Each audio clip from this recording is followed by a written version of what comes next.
Bonjour et bienvenue à notre culte ce deuxième dimanche de l'Avent.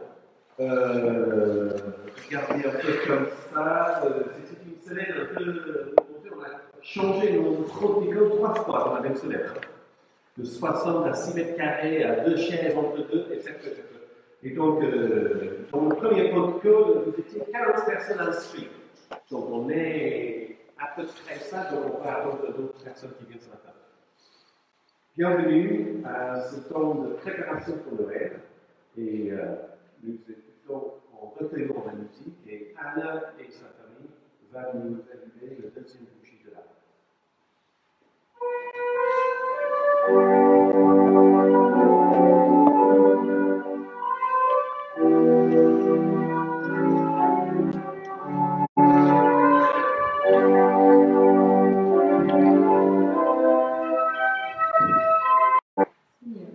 En ce temps de l'Avent, je veux me préparer à t'accueillir. Aide-moi à marcher dans la joie et la confiance sur le chemin qui mène jusqu'à toi. Inspire-moi les gestes de partage, de pardon et de paix pour annoncer autour de moi la bonne nouvelle de ta venue parmi nous.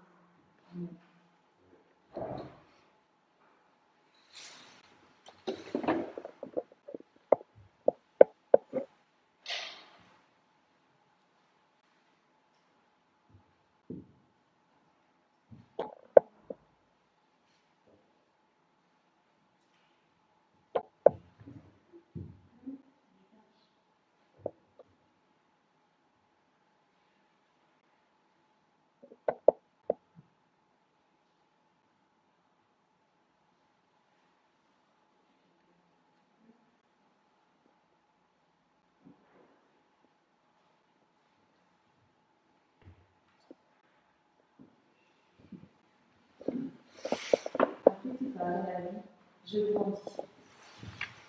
Un jour, tout me semble bien. Un autre jour, je n'arrive à rien. Jour lumière, je suis bon et généreux. Jour obscur, je ne suis plus que malheureux. Apprends-moi à ne jamais oublier, Seigneur, que tu es la lumière qui m'aide.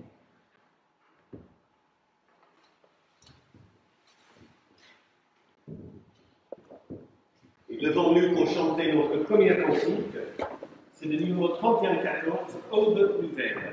Le 31-14.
Louons Dieu. Seigneur, Dieu de paix, tu m'as donné tout ton bonheur. Je t'ai donné toute mon angoisse, et tu m'as donné toute ta sérénité.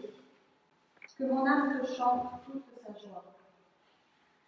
Je t'ai donné tout mon égoïsme, et tu m'as donné toute ta générosité. Je t'ai donné toute ma pauvreté, et tu m'as donné toute ta richesse. Oui, qu'elle te chante, mon âme, sa joie. Je t'ai donné tout mon rien, et tu m'as donné tout ton tout.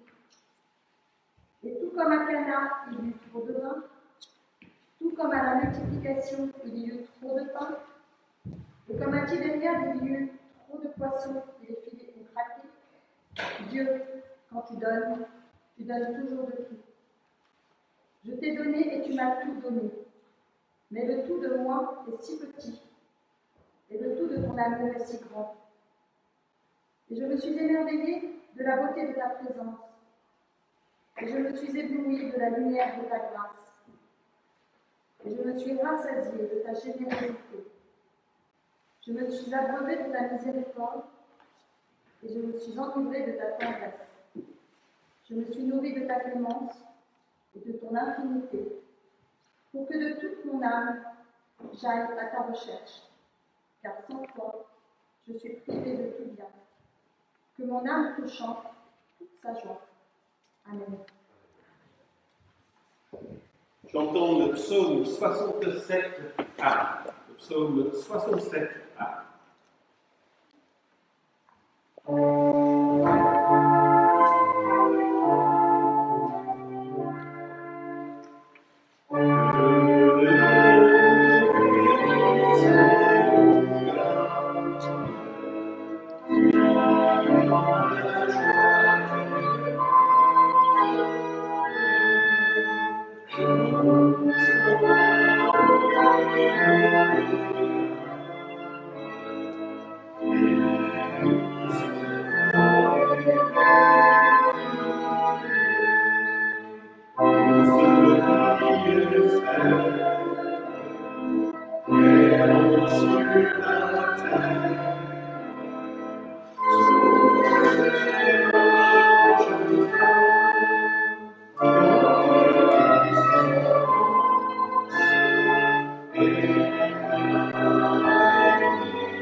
J'attends le vent qui porte tes mains, j'attends la consolation de mon cœur, j'attends le récit du prophète. J'attends l'eau qui lèvera mes coups, qui sortira me secouer. J'attends l'enfant promis qui souffre en moi, et moi l'ange qui l'envoie ma bienvenue.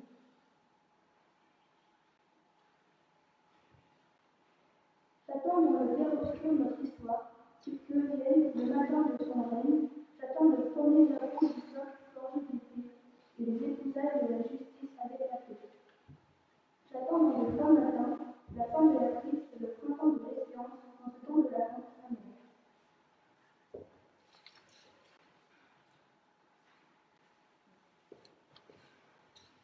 Seigneur Jésus, envoyé par le Père pour guérir et sauver, prends pitié de nous, car tu nous pardonnes et tu nous libères. Debout, nous chantons notre reconnaissance avec le cantique 31-28, les strophes 1, 2 et 5. Les strophes 1, 2 et 5, et nous nous levons pour chanter le 31-28.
Je vous invite à vous asseoir. Si Anna, tu veux envoyer les enfants.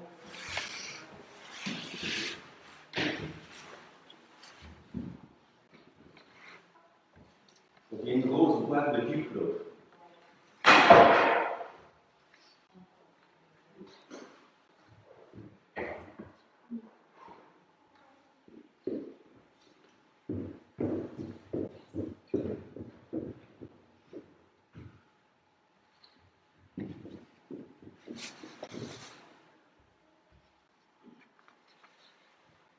Père, envoie sur nous ton esprit, qui nous donne de comprendre les Écritures et les interpréter avec clarté et dignité, afin que dans nos vies, nous puissions retenir le fruit.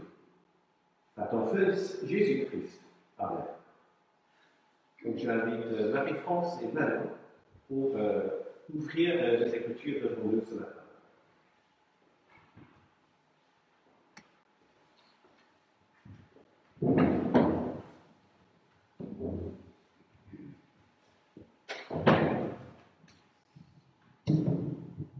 Ce matin, nous lisons Ésaïe, chapitre 40, verset 1 à 11. C'est un texte que nous avons écouté souvent, entendu. Peut-être aujourd'hui, ce sera nouveau.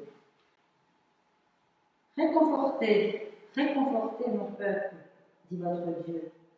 Parlez au cœur de Jérusalem et proclamez à son adresse que sa corvée est remplie, que son châtiment est accompli, qu'elle a reçu de la main du Seigneur 2 fois le prix de toutes ses fautes. Une voix proclame, dans le désert, dégagez un chemin pour le Seigneur. Nivelez dans la steppe une chaussée pour notre Dieu. Que tout vallon soit relevé, que toute montagne et toute colline soient rabaissées, que l'éperon devienne une plaine et les mamelons une trouée. Alors, la gloire du Seigneur sera dévoilée et tous les êtres de chair, ensemble, verront que la bouche du Seigneur a parlé. Une voix dit « Proclame ». L'autre dit « Que proclamerai-je » Tous les êtres de chair sont de l'herbe, et toute leur constance est comme la fleur des champs. L'herbe sèche, la fleur se fane quand le souffle du Seigneur vient se rêve en rafale. Oui, le peuple c'est de l'herbe sèche, la fleur se fane, mais la parole de notre Dieu subsistera toujours. Quant à toi, monte sur une haute montagne, Sion, joyeuse messagère, élève avec énergie ta voix. Jérusalem, joyeuse messagère, élève-la, ne crains pas. Dis aux villes de Juda, voici votre Dieu, voici le Seigneur Dieu. Avec vigueur il vient, et son bras lui assurera la souveraineté. Voici avec lui son salaire, et devant lui sa récompense. Comme un berger, il fait paître son troupeau, de son bras il rassemble, il porte sur son sein les annulés, procure de la fraîcheur aux brebis qui allaitent.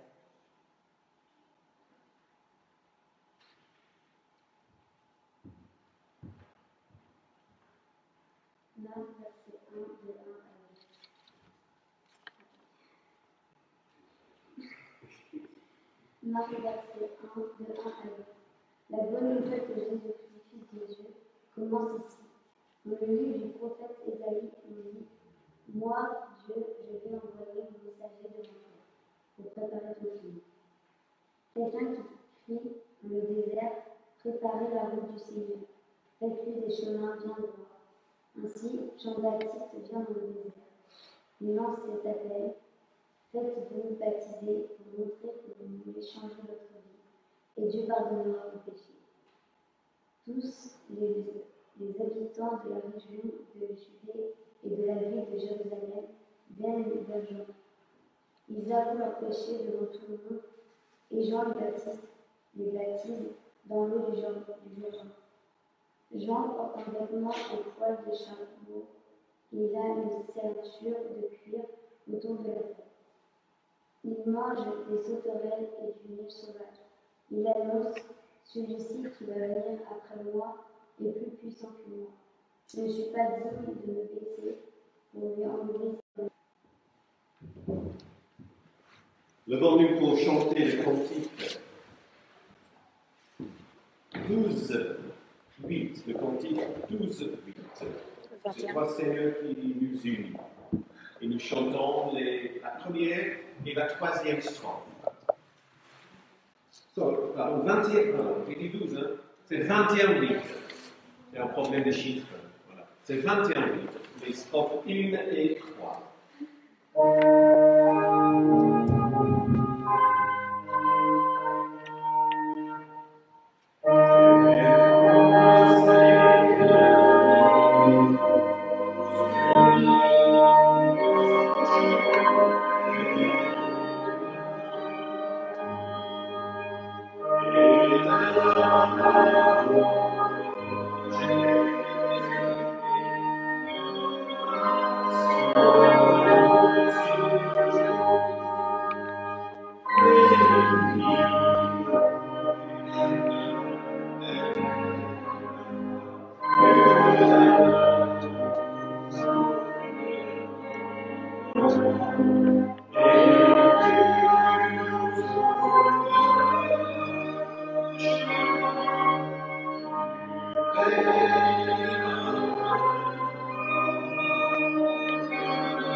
Je ne pense pas que ça applique à quelqu'un, mais Jérôme a des prédications en anglais. S'il y a quelqu'un qui aimerait tricher pour tester son anglais, donc je vais ainsi, et Jérôme va vous donner un texte comme je vais vous le prochain.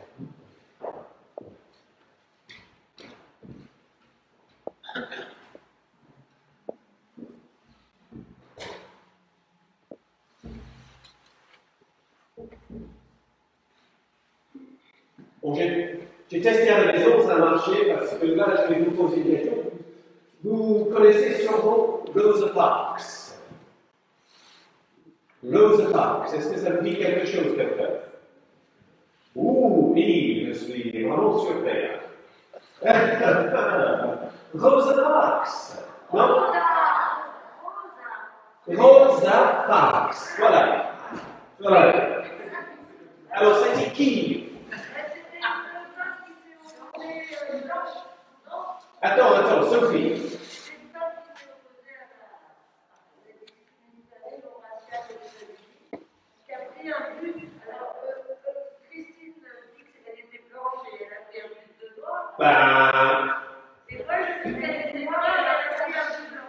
Elle était black, elle était noire. C'est une jeune femme qui a pris la place réservée pour un blond dans un bus dans le Montgomery, Alabama. Et c'était le 1er décembre 1955. Le 1er décembre 1955. Faites le calcul, ça fait 55 ans. Non, ça fait 75 ans. 65. Oui. Elle était arrêtée.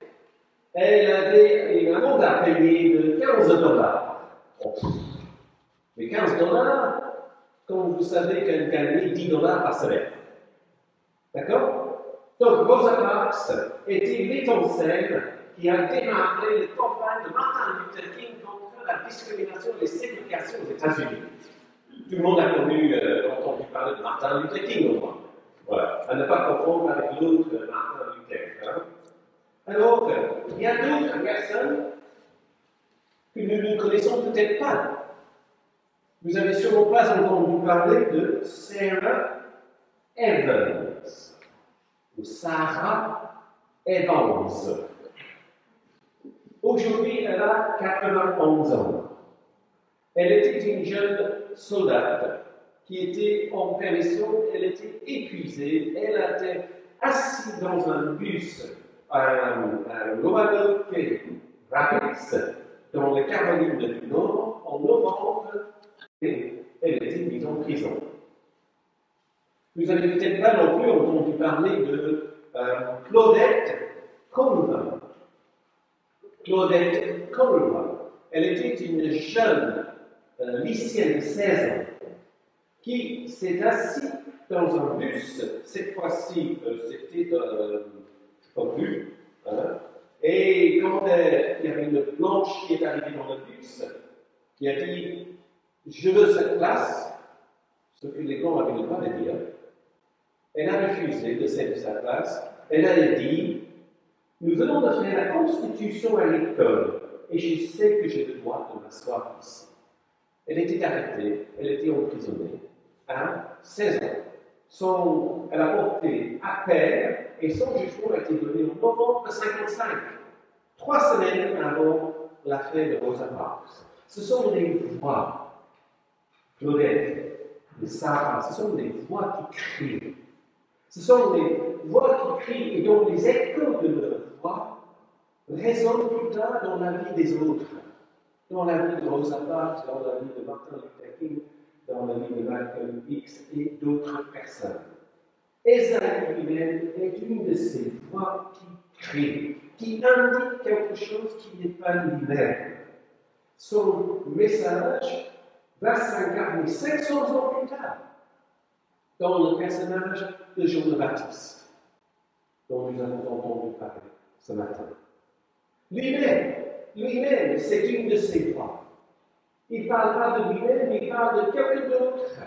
Et dans les tableaux de réclame dans une église en Alsace, je ne peux plus le nom, il y en a Jean le Baptiste en bas de croix avec un endroit comme ça, qui est 2 fois plus long. pour montrer que sa mission, c'était d'impliquer quelqu'un d'autre. Et cette autre personne, c'était Jésus. Jésus lui-même est une de ces voix. Dans son ministère en Palestine, il ne parlait pas de lui dans l'évangile de Marc et Matthieu, mais il parlait de quelque chose qui allait venir. Alors, il prêchait la venue du royaume de Dieu.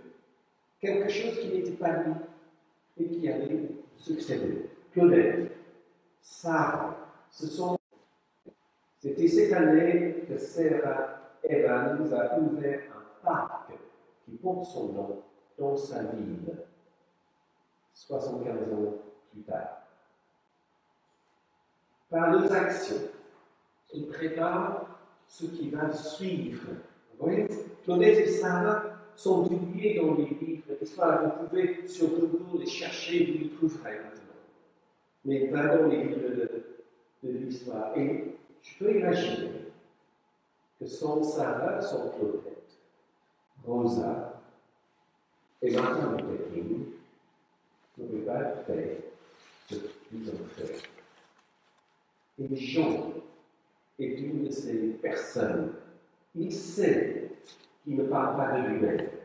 Il sait que ce n'est pas lui qui va sauver son peuple. Il sait que ce n'est pas lui que tout le monde attend. Il arrive sur la scène, dans le récit de Marc. Marc, vous avez entendu les premiers versets, il n'y a pas de crèche. Il n'y a pas de berger, il n'y a pas d'ange. Il n'y a pas de ces personnages de folkloriques qui viennent de l'Est. Il n'y a pas de naissance.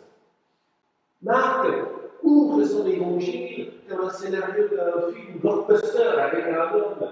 Oh non, ce Jean qui arrive en peau de chameau, comme incarner un prophète de l'ancien temps.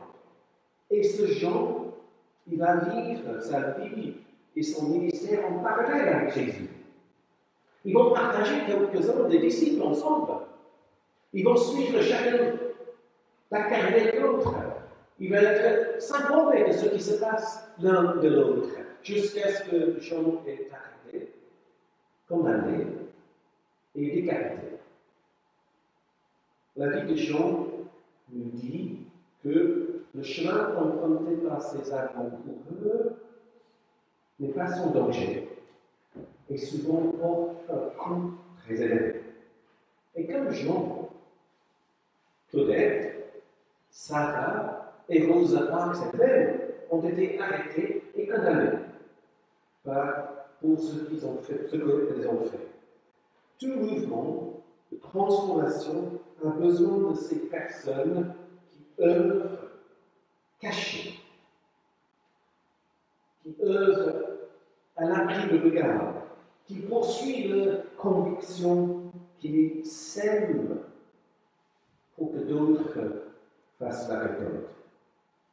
Et Jean est dans le désert, dit le texte. Il vient du désert. C'est là qu'il se trouve, dans le désert. Il appelle du désert. C'est dans le désert qu'il prêche, qu'il baptise, qu'il poursuit sa mission. Le désert, pour les personnes au temps de Jésus et de Jean, était le lieu de démon, le lieu de danger, le lieu où personne n'habitait. C'était l'endroit à craindre. On n'y allait pas, on l'évitait.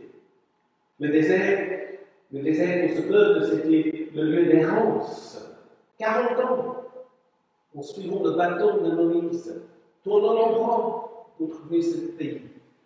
C'était le désert, un lieu à inviter. Sauf que le désert, paradoxalement aussi, c'est un lieu de rencontre propice avec Dieu. C'est là que Moïse entend la voix dans le buisson. C'est là que Élie entend chuchoter dans son oreille le voix du Seigneur. C'est là que Dieu prend soin d'Agar une fois qu'Abraham le jeté dehors. Le désert est le lieu de lutte, de combat et de promesse. Donc c'était avec cette Compréhension que les habitants de Jérusalem se sont allés pour écouter Jean dans le désert. Ils ont trouvé dans ce lieu aride autre chose dont ils avaient besoin. Ils ont quitté le confort et les sécurités de leur maison dans les villes pour aller aux abords du désert, pour rencontrer un homme bizarre qui leur disait qu'il faut tout changer dans ta vie. Ils étaient attirés par le message de cet homme qui se tenait aux marges de leur vie.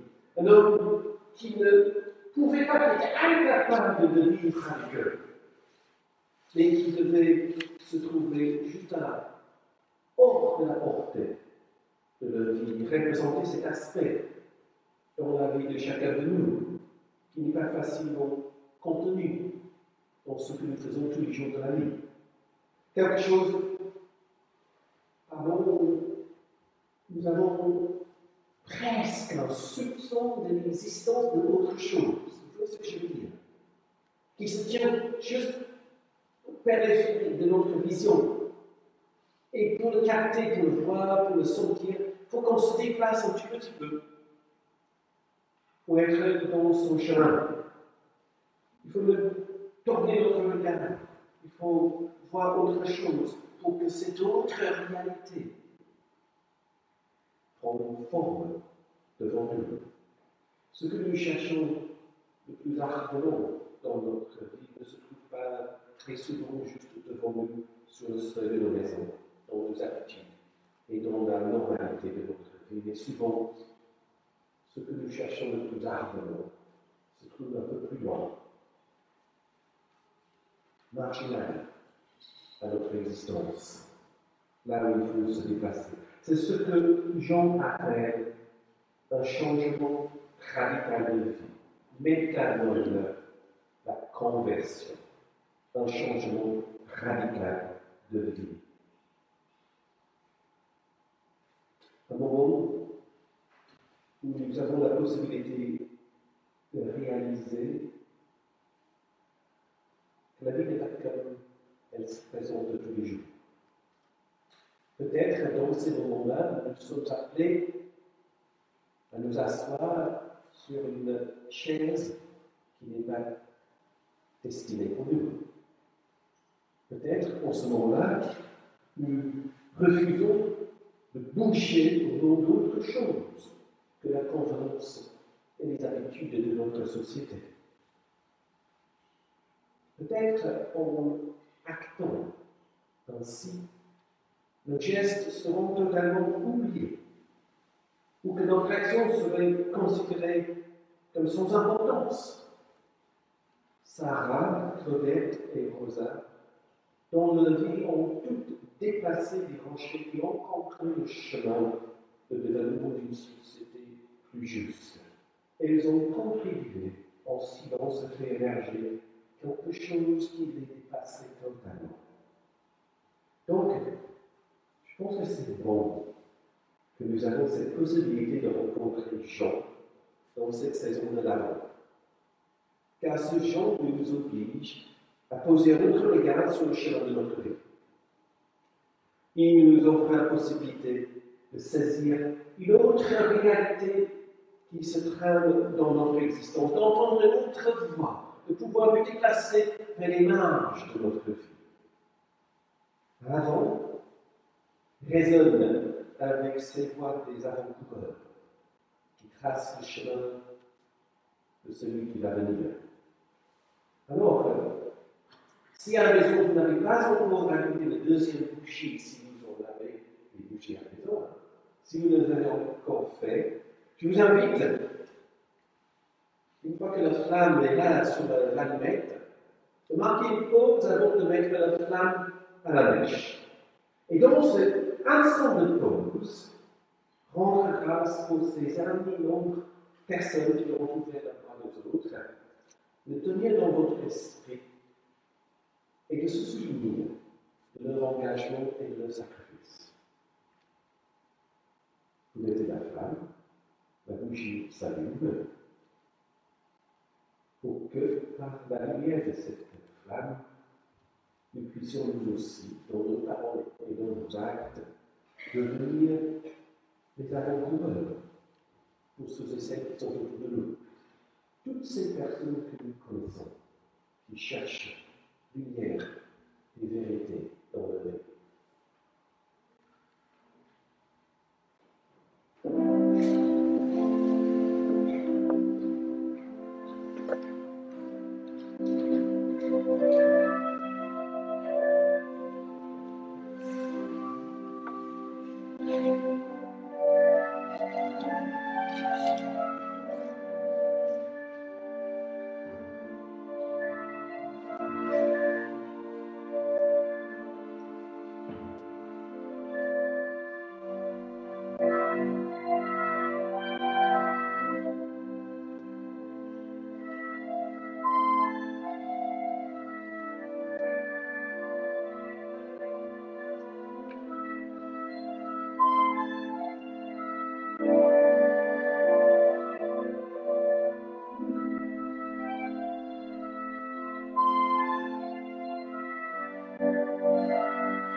Nous nous levons pour confesser notre foi avec le cantique 41-11.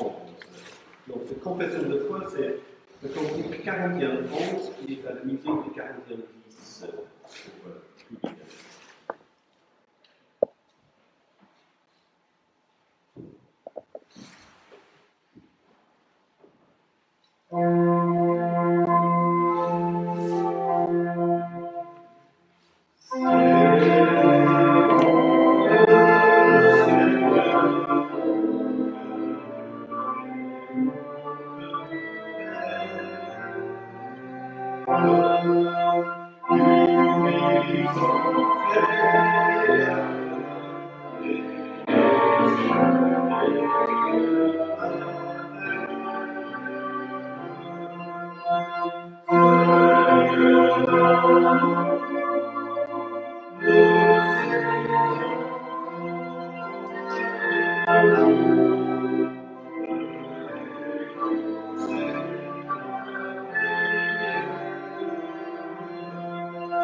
s'asseoir.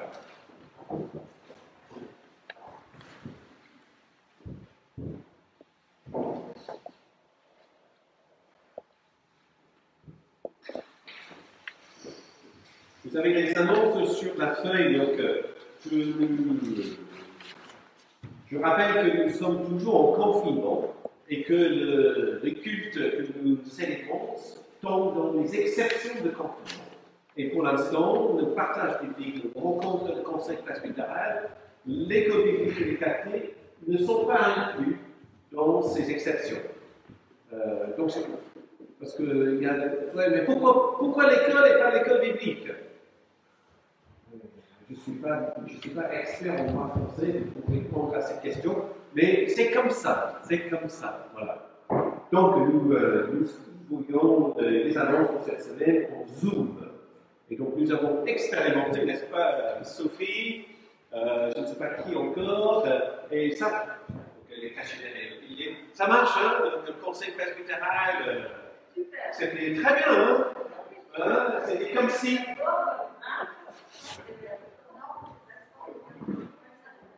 Et puis, pour ceux qui craignent un peu, c'est juste appuyer sur le bouton sur l'ordinateur, hein. Pas plus que ça. Parfois un peu plus. Donc, j'ai quelques annonces qui ne sont pas sur la feuille. J'en ai beaucoup. Le premier, c'est qu'il y a un comptoir de livres qui s'est ouvert au fond là-bas. Et Anne, tu peux le faire ici, voilà, pour. Tout le monde se connaît, mais peut-être qu'il y a quelqu'un qui ne connaît pas. Voilà, okay? Donc Anne va tenir ce comptoir de livres jusqu'au 20 décembre. Il y a des livres là pour offrir et pour s'offrir pour les enfants, pour tout. Et vous pouvez les acheter ici ou vous pouvez aller sur la page Facebook et faire une commande click collect. Oh, qu'est-ce que c'est? Ouais. C'est ce français qui se développe. Hein? Click collect. Je le dis bien, hein, avec l'accent. Voilà.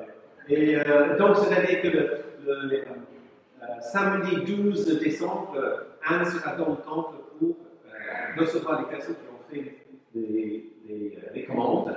Et nous n'avons qu'un seul exemplaire de chaque livre. Alors, mais nous avons 14.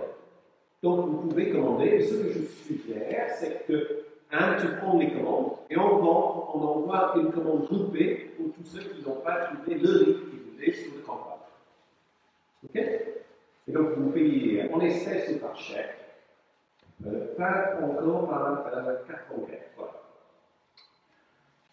Notre opération de banque alimentaire le week-end de 28-29 novembre. Je suis passé à Simply Market Auchan, qui n'est plus Simply Market, je sais, mais c'est Auchan, c'est plus Simply pour moi. Et donc, dans des matérialisés que vous avez fait, ils sont presque à 2000 € sur cette opération. Et j'ai récolté 5 caddie d'objets de nourriture, etc., à 15 €. Donc c'est juste pour dire que voilà, c'est bien de savoir qu'il y a un suite à tout ce que nous faisons. J'ai ici deux faits part, donc de culte de reconnaissance et d'action de grâce pour Eddie Devine. Donc je vais laisser, j'ai assisté, j'ai pas tout compris parce que c'était en anglais. Et, mais voilà, donc je partage la carte.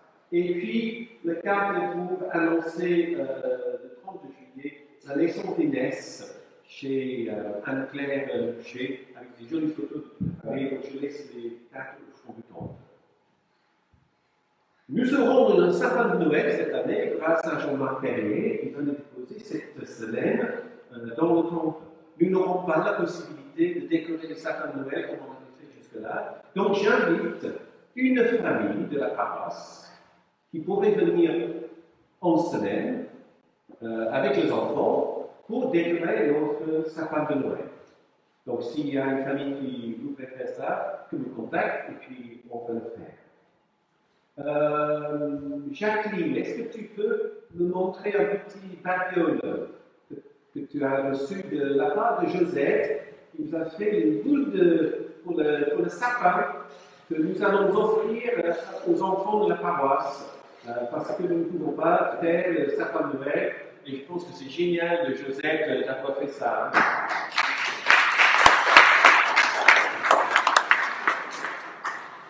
Et j'ai encore deux autres annonces. Vous êtes toujours là avec moi? Oui, ok, d'accord. Donc nous allons, le 20 décembre, distribuer un évangile, exemplaire de l'évangile de Luc et un million sur la place de marché, entre 10h et midi. On va offrir, on ne va pas obliger les gens de les prendre, mais dans ce temps où tristesse règne plus facilement que la joie, où effectivement c'est un peu ténébreux dans notre esprit, nous offrons un rayon de lumière et une parole d'espérance. Donc Thomas, tu étais d'accord pour mener à bien cette opération. Si d'autres personnes veulent aider Thomas avec Yves sur le marché, voyez avec Christine, Thomas et Yves à la fin de culte pour savoir qui fait quoi entre telle heure et telle heure. Nous avons 200 évangiles. 200 les évangiles et 100 millions. Donc il faut faire preuve de diplomatie, je pense. Voilà. Et puis, pour ceux qui sont sur le marché, malheureusement, vous ne pourrez pas assister au culte le 20 décembre. Et nous avons décidé que nous ne saurons pas si on est dans le couvre-feu, etc. Mais au lieu d'avoir notre veille de Noël le samedi, nous allons inclure les enfants activement dans le culte le 20 décembre. Et donc, je vais contacter les différentes familles avec les textes à lire et les actions à faire pendant ce culte, que ce soit un culte animé par les enfants de caté et de l'école biblique le 20 décembre. Moi, j'ai fini ma liste, je ne sais pas s'il y a quelqu'un d'autres choses à dire. Viviane n'est pas là, donc elle ne me rappelle pas que c'est le moment de l'offrande. Que notre enfant soit dans la joie, la reconnaissance. Notre enfant.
Je vous invite à trouver le cantique 42-8 que nous allons chanter juste la première strophe tout à l'heure.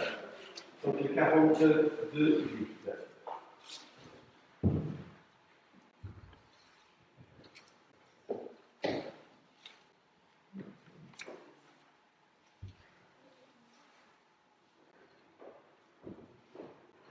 C'est pour nous mystère, merveille, que Dieu, que personne ne peut connaître ni voir, soit notre Père, que Jésus-Christ soit vivant parmi nous, que l'Esprit Saint demeure au plus profond de nous. Donc, en reconnaissance, nous chantons la première strophe le 42.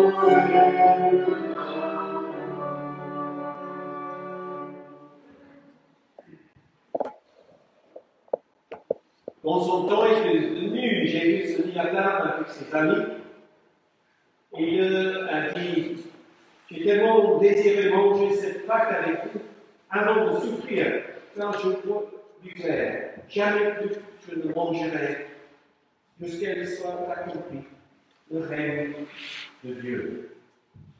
Alors, à ce moment-là, il rend coupe, il rend grâce et il dit, prenez cette coupe, partagez entre vous, je vous déclare, je ne boirai plus désormais les fruits de la vigne, jusqu'à ce que vienne le règne de mon Père.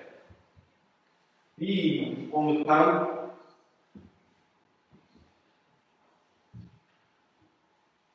et après avoir rendu grâce, il rompt le pain, il donne à ses disciples et il dit, ceci est mon corps donné pour vous. Faites ceci en mémoire de moi. Et à la fin du repas, il prend la coupe, il dit, cette coupe est la nouvelle alliance en mon sang. Verset 2. Nous prions.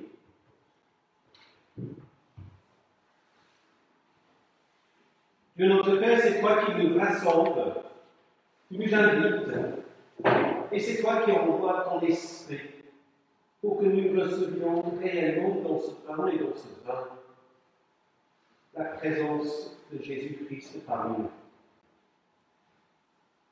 Comme les églises jadis s'éparpillent dans les campagnes, et comme les graves autrefois dispersés sur les collines sont maintenant réunis sur cette table, dans ce pain et dans ce vin, ainsi toute l'humanité sera rassemblée dans ton amour. Unis au Christ et en communion avec ceux et celles qui accueillent le premier, cette nouvelle, la nouvelle de ta venue. Nous te disons avec eux, notre Père, qui es aux cieux, que ton nom soit sanctifié, que ton règne vienne, que ta volonté soit faite sur la terre comme au ciel. Donne-nous aujourd'hui notre pain de ce jour. Pardonne-nous nos offenses, comme nous pardonnons aussi à ceux qui nous ont offensés. Ne nous laisse pas entrer en tentation, mais délivre-nous du mal. Car c'est à toi qu'appartiennent le règne, la puissance et la gloire, pour le siècle du siècle. Amen.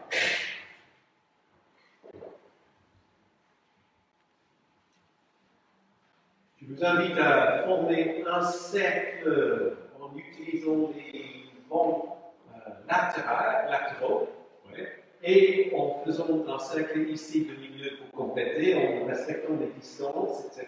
Je vais passer vous servir avec le pain chacun, et après, avec les petits verres de vin, sachez que le verre, c'est indiqué avec les couleurs bleues, contiennent le jus de raisin, afin que ceux et celles qui ne veulent pas prendre du vin, ou les enfants, puissent aussi communier avec nous tous ensemble.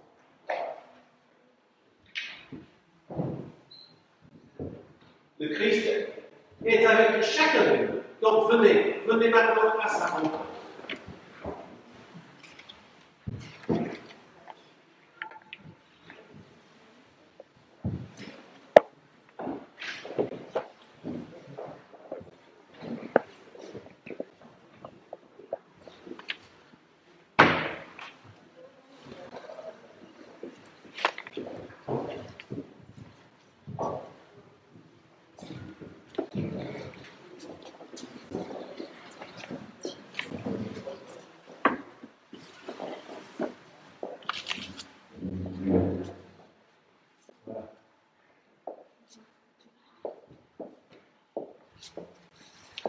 Le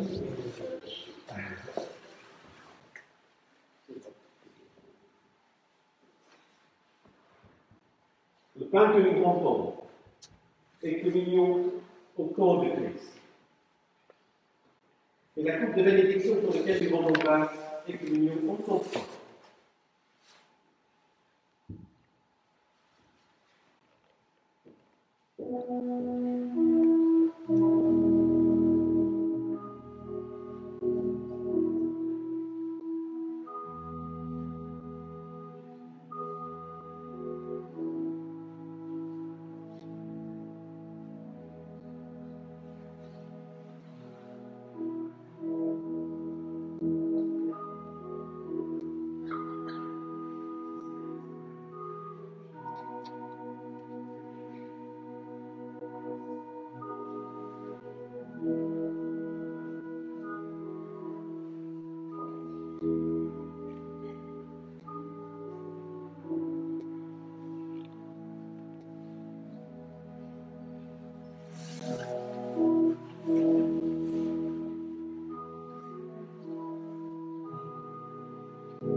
Jésus te dit, je suis le pain vivant venant du ciel.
Pour ta fidélité à tes promesses, pour ton alliance avec le peuple d'Israël,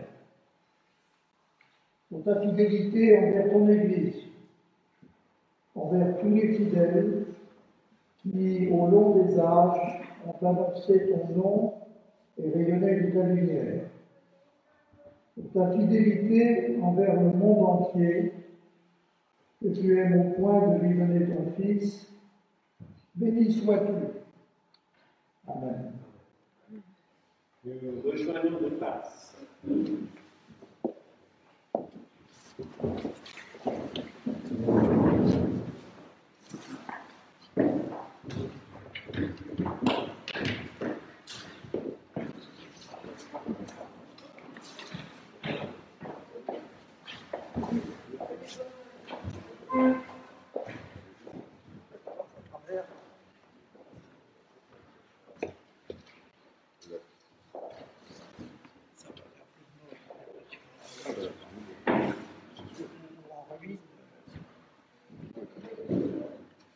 Caroline.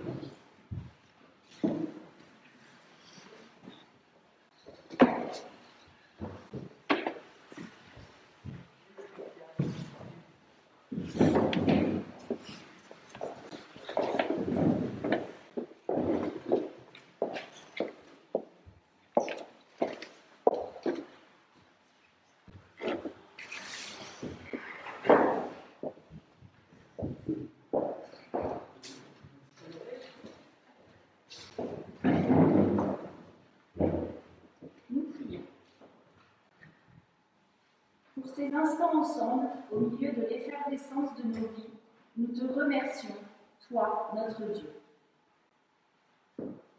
Pour la place que nous avons dans ton cœur, au milieu de nos moments de prière, nous te remercions, Dieu notre Père.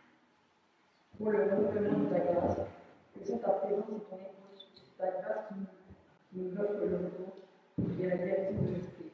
Nous te rendons grâce. Pour la reconnaissance de ton amour envers nous comme envers tous, une flamme d'espérance dans la brièveté des jours et la longueur des nuits de l'Avent, nous te rendons grâce, Dieu. Nous prions pour tous ceux et celles qui confrontent des problèmes en apparence insurmontables, victimes de l'oppression, du chômage, de l'isolement, de la maladie ou du deuil. Guide-nous sur tes chemins de justice et de paix. Nous avons quelques instants de silence pour que les personnes qui sont dans nos prières puissent habiter dans nos cœurs. Nous prions pour tous ceux et celles qui revivent cette période de l'année à cause de la pauvreté, des souvenirs ou des pressions sociales. Accorde-nous que nos prières jaillissent du cœur et s'expriment en actes au nom du Christ. Christ, tu es le don de l'amour. Nous ouvrons nos cœurs pour te recevoir. Nous ouvrons nos mains pour donner aux autres. Nous ouvrons nos vies à tous ceux que la vie avec toi peut apporter. En ton nom, nous te prions. Amen.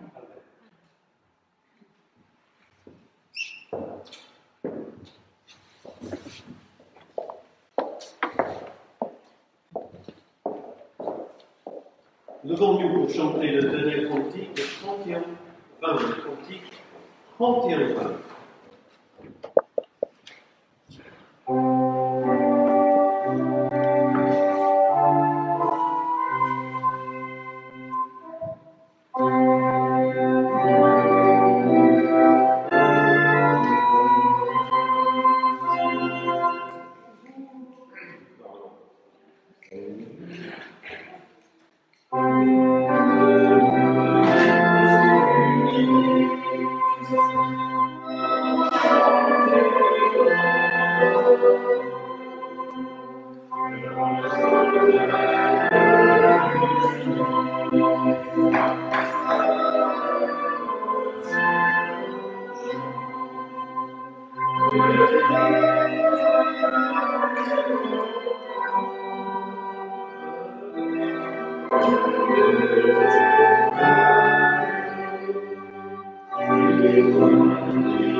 Amour et vérité se rencontrent, justice et paix s'embrassent. La vérité germe de la terre et du ciel regarde la justice. La grâce de notre Seigneur Jésus-Christ, l'amour de Dieu le Père et la communion du Saint-Esprit soient avec nous tous maintenant et pour toujours. Amen.